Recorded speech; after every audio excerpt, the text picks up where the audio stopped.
काली अंधेरी रात में चारों तरफ एक सन्नाटा पसरा था।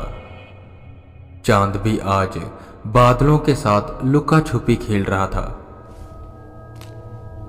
इस पसरे सन्नाटे को तोड़ता हुआ विजय तेजी से कदम आगे बढ़ाते हुए अपने घर की ओर जा रहा था। अपने काम से वो आज काफी लेट हो गया था। विजय शहर में एक प्राइवेट जॉब करता था और रोज काम पूरा करने के बाद बस से अपने गांव आता था और वहीं एक कच्ची सड़क से अपने घर जाता था। पर आज वो काफी लेट हो चुका था। अंधेरा बहुत हो गया था और हमेशा उसके पापा उससे कहते थे कि अंधेरा होने के बाद उस कच्चे रास्ते से ना आकर दूसरे रास्ते से आना। पर दूसरा रास्ता बहुत लंबा था और उससे उसे और देर हो जाती, तो वो उसी कच्चे रास्ते से घर की ओर जा रहा था।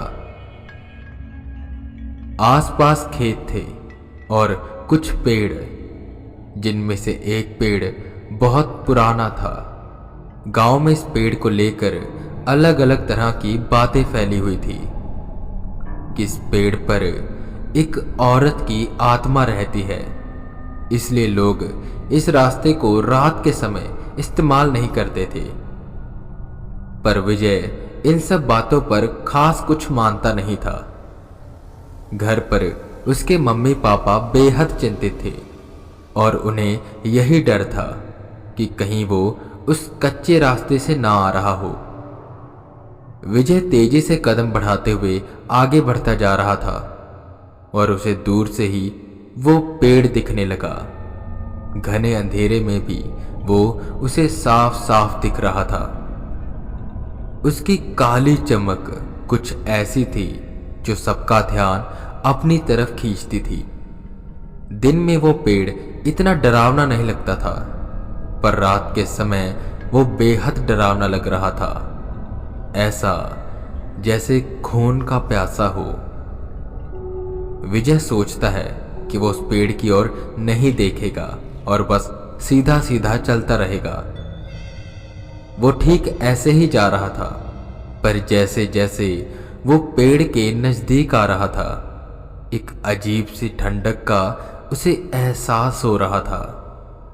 जैसे ही वो उस पेड़ के पास से गुजरा कि एक हवा का झोंका उसके शरीर को छूकर गुजरा। विजय को ऐसा एहसास हुआ कि किसी ने अपना ठंडा हाथ उसके गले पर फेरा है। वो बेहद डर गया और उसने अपने कदम और तेज किए कि तभी एक आवाज आई। सुनो। आवाज किसी औरत की लग रही थी। विजय रुका। यह आवाज उसके पीछे से आ रही थी। कौन होगा ये? कहीं वो आत्मा तो नहीं? विजय का दिल तेजी से धड़कने लगा। वो धीरे धीरे अपने कदम डरते हुए आगे बढ़ाता है। उसे ऐसा एहसास हो रहा था कि उसके पीछे पीछे कोई आ रहा है। उसने अपने कदम और तेज किए, पर फिर भी कोई उसका पीछा कर रहा था। विजय ने डरते हुए पूछा, कौन हो तुम? अरे मैं हूं यार, मनोज। आज मैं भी काम से थोड़ा लेट हो गया। विजय रुका, पर वो पलटा नहीं। सच में तू है ना? अरे हाँ यार। आवाज से वो मनोज ही लग रहा था। विजय ने चैन की सांस ली और पलटते हुए कहने लगा, तूने तो डरा ही। इतना वो बोला ही था कि उसकी आवाज गले में ही फंस गई। डर की वजह से उसके पैर कांपने लगे, दिल की धड़कनें तेज हो गईं और सांसें धीमी। वहां उसका दोस्त मनोज नहीं, बल्कि सफेद रंग के लिबास में एक औरत खड़ी थी, जिसने अपने बड़े बड़े बालों से अपना चेहरा ढक रखा था और अब वो जोर से हंस रही थी। डर की वजह से विजय का शरीर सुन्न पड़ गया।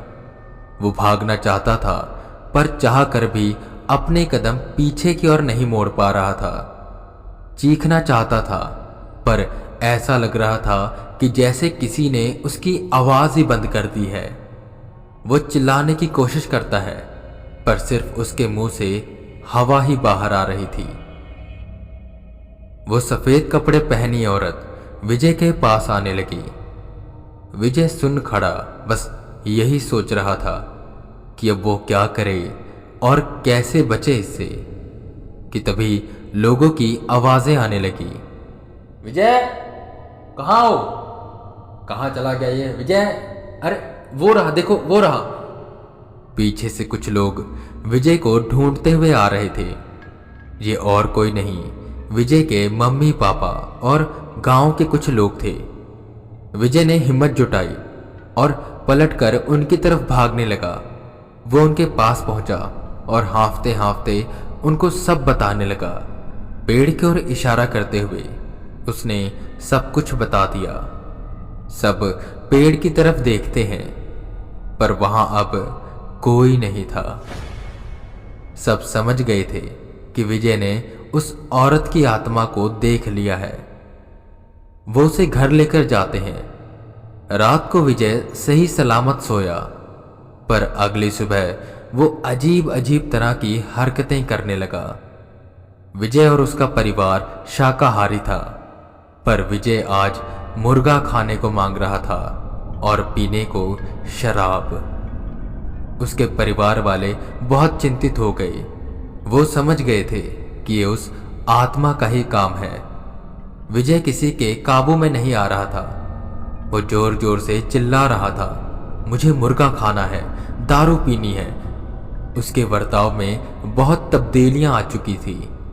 गांव वाले इकट्ठा हुए और तरह तरह की बातें करने लगे, जिस पर गांव के मुखिया आगे आए और कहने लगे, शंभू, यही गांव के पास एक बाबा रहते हैं, उनको लेकर आओ तो अभी ठीक कर देंगे इस चुड़ैल को। कुछ लड़कों ने विजय को कसकर पकड़ा पर विजय में अचानक इतनी ताकत आ गई थी कि वो सबको इधर उधर फेंक रहा था। किसी न किसी तरह सबने जोर लगाकर उसे पकड़ा और खाट से बांध दिया। थोड़ी देर बाद शंभू बाबा को लेकर आया। बाबा को देख विजय चिल्लाने लगा। बाबा विजय के पास गए और उसे देखकर वो समझ गए कि इस पर किसी ऊपरी चक्कर का साया है।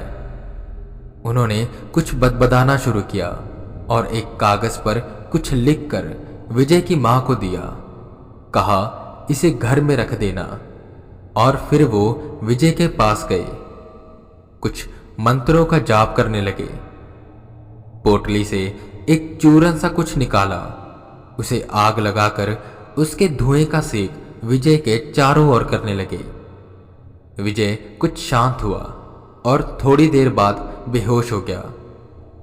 बाबा घर में जगह जगह उस धुएं का सेक करते हैं और कुछ पुड़िया उन्होंने विजय की मां को भी दिया और कहा, रोज रात को इस घर में इसे जलाना और धुएं का सेक पूरे घर में करना, और ये लो ताबीज, इसे पहना देना, सब ठीक हो जाएगा। और एक बात का ध्यान रखना, ये आपका कोई भी परिवार उस पेड़ के पास नहीं जाएगा। विजय के मम्मी पापा हाँ में सिर हिलाते हैं। बाबा के जाने के बाद विजय को होश आया पर उसे कुछ भी याद नहीं था। उसके मम्मी पापा उसे सब बताते हैं और ये हिदायत देते हैं कि तुम आगे से उस पेड़ के पास से नहीं गुजरोगे, और विजय ने उस कच्चे रास्ते से आना छोड़ दिया। पर इस हादसे के बाद गांव के सभी लोगों ने उस पेड़ के पास से जाना और गुजरना छोड़ दिया था। वो पेड़ आज भी किसी के इंतजार में है कि कोई उसके पास आए और वो अपना खौफनाक मंजर उसे दिखा सके।